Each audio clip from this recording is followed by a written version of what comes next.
Okay, we're going to start the afternoon sessions, and as I promised before lunch, we're going to focus a little bit more on the user perspective this afternoon.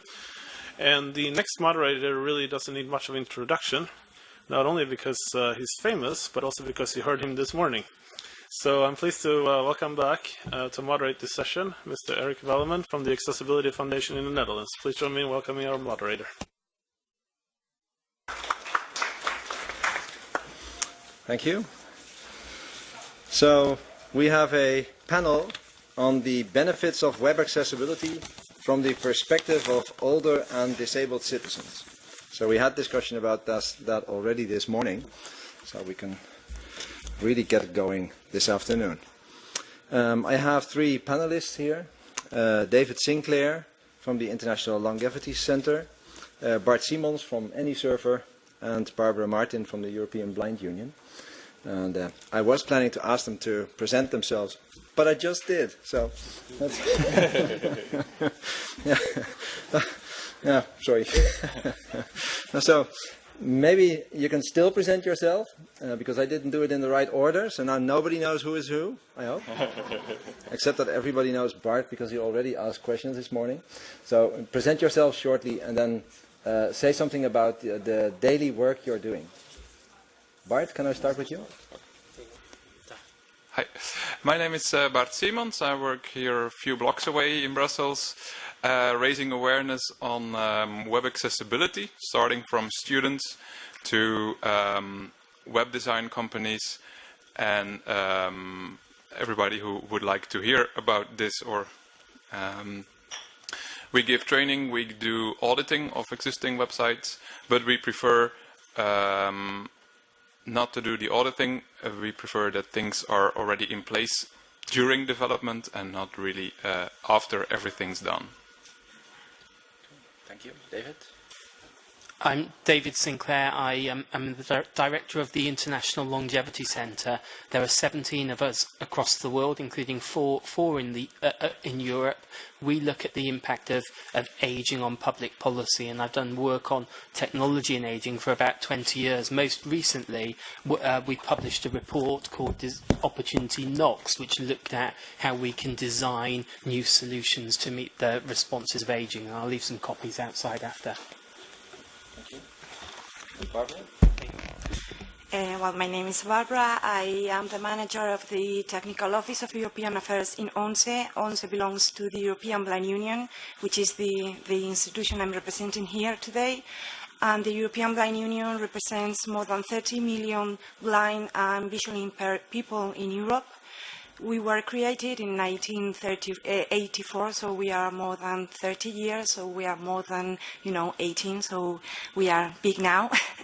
And we represent one of the regions of the World Blind Union, and we are focused on the interest of blind and partially sighted people in Europe.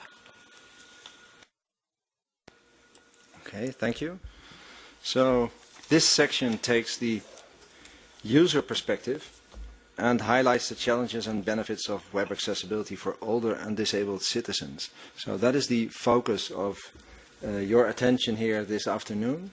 And I would like to ask you to, each one of the people in the panel, to do a short presentation on this subject, and then we can have a discussion based on that. And after the three presentations, we can have a general discussion about the subject, where you can also input your ideas about this. So let me see, in the order of the agenda would be David. Would you start? Great. Presentation. Thank you very much.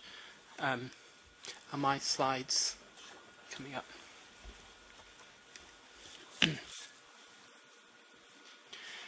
I'm going to talk just for a short while about some of the work I've done over the years in this area. It's really interesting to see the UK do relatively well in this area, because 10 years ago, some of you may remember that we had a website in the UK called Directionless.gov.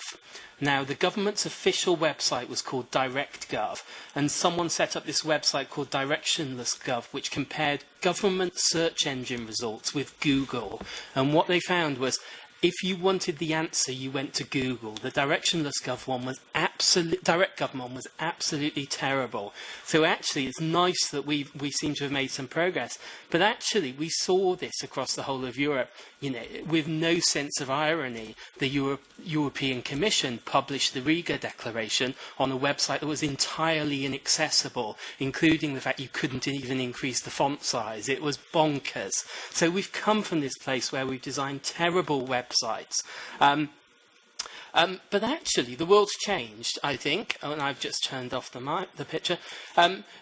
You know, if you look at, you know, the world of accessibility and usability, 10, 15 years ago, we couldn't open packets, we couldn't use our remote controls, the accessibility of pretty much everything was atrocious. But actually, Amazon, the Amazons of the world, the Googles of the world have actually changed things. Amazon have spent millions of pounds across Europe in designing packaging to make it easy to open. We've started to see real moves in usability and accessibility.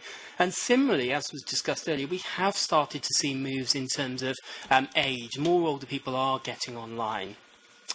Google is a brilliant example of how business has driven change. And this is an example, a screenshot of Google. Overnight, about 6 or 7 years ago, Google doubled the size of their entry box. They didn't tell anyone about this, because of course you don't want to let anyone know you serve older consumers, because that's a bit embarrassing and you're a trendy brand. But actually what they did is they doubled the size, and there was a blog from a developer that said, we did this because we realised our population was ageing and they couldn't see the font. Compare Google to AOL 15 years ago. Actually we have completely transformed web accessibility. And I've turned it off again.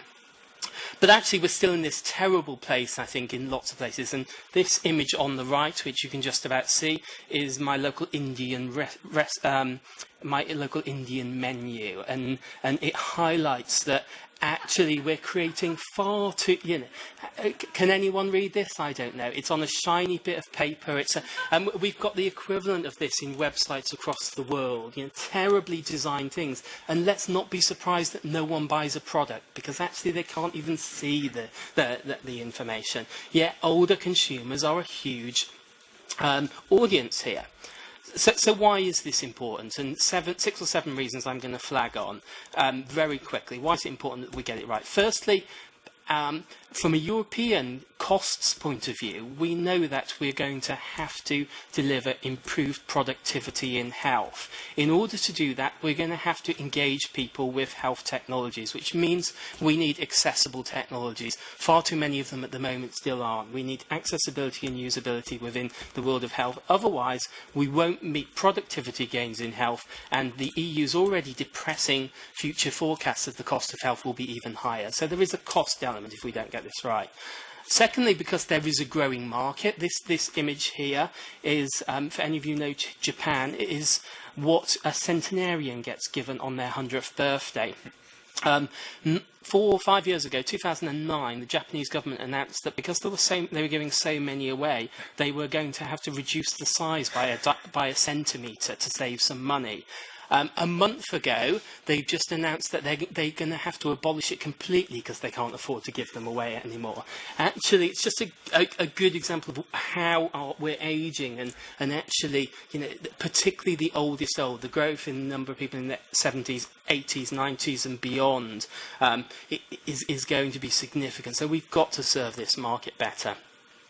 Older consumers are absolutely key to the solution. I think for those of you designing and involved in this sector, I think what we've got to do is make sure that we make the business case here. We know in the UK companies like Tesco's, Legal & General designed accessible websites, and overnight saw huge increases in the number of people buying products for them. Accessibility works and makes money. We've got a growing older consumer with money. You've got to make your websites accessible or they won't buy stuff from you. It's a really simple idea. Yet actually you have this Germaine Greer quote, which I think is really relevant to this sector in particular. Older consumers are ignored. Because I'm 60, no one wants to sell me anything anymore. We've got to turn this around or you won't create websites that are accessible. We know that there is a huge role for technology in tackling isolation and loneliness, and this is some research we did, so I won't dwell on it, but it essentially showed surveys, academic data set, 10,000 people, that older people who use the internet are both less lonely and less often isolated. So you see significant social benefits if we get it right. We also know that Europe needs more older workers. If you look at the, back in the 1950s, we had around 12 working age people to one age 65 plus. We've now, in the 2050s, we'll have 3.9. Basically, Europe hasn't got any workers. You know, anyone here from Germany will know, even despite the current migration issues around migration, Germany is facing a declining population, huge skills shortages. UK relatively is not in a bad place, but actually the whole of Europe is facing a crisis of not enough workers. We're going to have more older people working longer, which means they're going to have to, people in their 50s and 60s will have to be able to engage with technology. So we've got to get the technology right so that people can use it. We've got to also make sure that, almost finally, that we don't create new intergenerational chasms between young and old, and if we continue to design software that and websites which aren't accessible, we run the risk that you have one generation that can engage and another who can't. I should say this is my son, not the blue one, the one with the curly hair. And for those of you who are interested, that on the bottom right you'll be able to see that even at the age of 2 he was able to create a Microsoft error message on his computer. So you can start early in terms of how difficult and how easy it is to break things. I should say, and I appreciate I'm slightly going over, I once gave this, I was in a session for a group of older people, and I said to this lady in her 80s at the end, you know, sit down, have a play on the computer. There's nothing you can do that can go wrong. We don't care. She sat down and put her knee on the off button. I entirely ruined any confidence she ever had of getting onto the computer.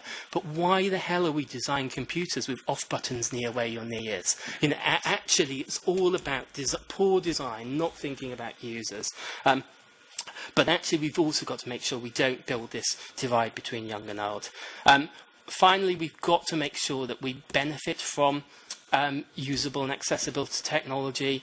We know it can help us age well. Increasing number of health apps. I use these images mainly because of how terrible they are, and they're quite fun. I don't know if any of you know anyone who goes running in their jeans, but obviously it happens a lot. I also don't know any ladies who would leave their wicker basket on wet sand, but obviously, again, in the world of financial services, it happens a huge amount. But actually, we've got to make sure that technology is accessible so we can benefit from some of these developments.